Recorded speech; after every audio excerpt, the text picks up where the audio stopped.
అనంతపురం జిల్లాలో రాజకీయ ఉద్రిక్తత నెలకొనింది. ఎమ్మెల్యే ఎంఎస్ రాజు, మాజీ ఎమ్మెల్యే తోపుదుర్తి ప్రకాష్ రెడ్డి మధ్య మాటల యుద్ధం తీవ్ర స్థాయికి చేరుకుంది. తనపై చేసిన ఆరోపణలను నిరూపించాలని ఎమ్మెల్యే ఎంఎస్ రాజు, మాజీ ఎమ్మెల్యే తోపుదుర్తి ప్రకాష్ రెడ్డికి సవాల్ విసిరారు. ఆరోపణలు నిరూపించాలని తోపుదుర్తి ప్రతి సవాల్ చేశారు. తోపుదుర్తి ప్రకాష్ రెడ్డి నివాసంలో నేడు వైసీపీ శ్రేణుల సమావేశం జరుగుతోంది.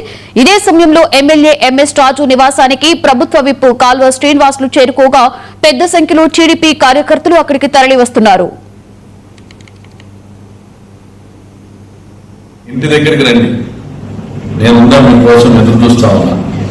పోలీసులు అడ్డుపడినా ఆపినా తోసుకునైనా వచ్చేయండి. ఇంటి దగ్గర ఉన్నా ఈరోజు తేల్చుకోవాలా, వారో పదమో తేల్చుకోవాలా, వచ్చేయండి. రాప్తా నియోజకవర్గ వైసీపీ కార్యకర్తలందరూ ఇంటి దగ్గరికి రండి, నేనుందా.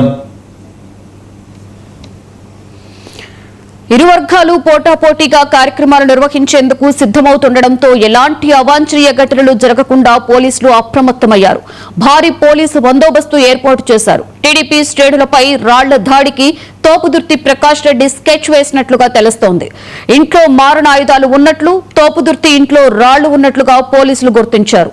తనిఖీల సందర్భంగా పోలీసులతో ప్రకాష్ రెడ్డి తండ్రి ఆత్మారామిరెడ్డి వాగ్వాదానికి దిగినట్లు తెలుస్తోంది.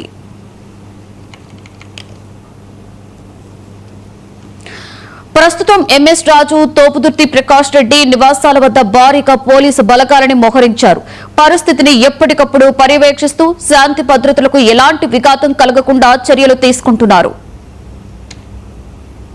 ఈ రెండేళ్లలో వైసీపీ నాయకులు ఎక్కడైనా ప్రజా సమస్యల గురించి కానీ లేదా గ్రామాలకు ఆయా ప్రాంతాలకు వనగూరాల్సిన సౌకర్యాల గురించి ఏ రోజు ప్రస్తావన చేయరు, పోరాటాలు చేయరు.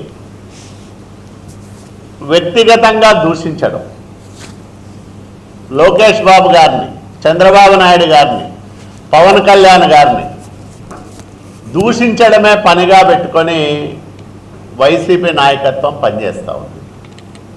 పైన నాయకుడు ఎట్లా ఉంటాడో కిందన అనుచరులు కూడా అదే రకంగా పాటిస్తూ ఉన్నారు. నిన్నటికి నిన్న తోపుదుర్తి ప్రకాష్ రెడ్డి అతనికి టిప్పరు తగిలిందని తన కారుకు తనను చంపే ప్రయత్నం చేసినారని ఒక నిరాధారమైన ఆరోపణ చేశారు. సురేంద్ర మనుషులను చంపించే క్యారెక్టరా సురేంద్రది? లేకపోతే లోకేష్ బాబు పలానా వ్యక్తులను చంపమని ఆదేశాలు ఇచ్చే వ్యక్తిత్వమా? అంటే ప్రజలు మనము మాట్లాడుకునే విషయాన్ని ఎట్లా రిసీవ్ చేసుకుంటారు, ఇది సత్యమా అసత్యమా అనేది ప్రజలు జడ్జి చేసుకుంటారు కదనే విచక్షణ కోల్పోయి లోకేష్ గారి మీద అబాండాలు వేయడం వైసీపీ నాయకులకు దినచర్యగా మారింది. అంబేద్కర్ కోనసీమ జిల్లా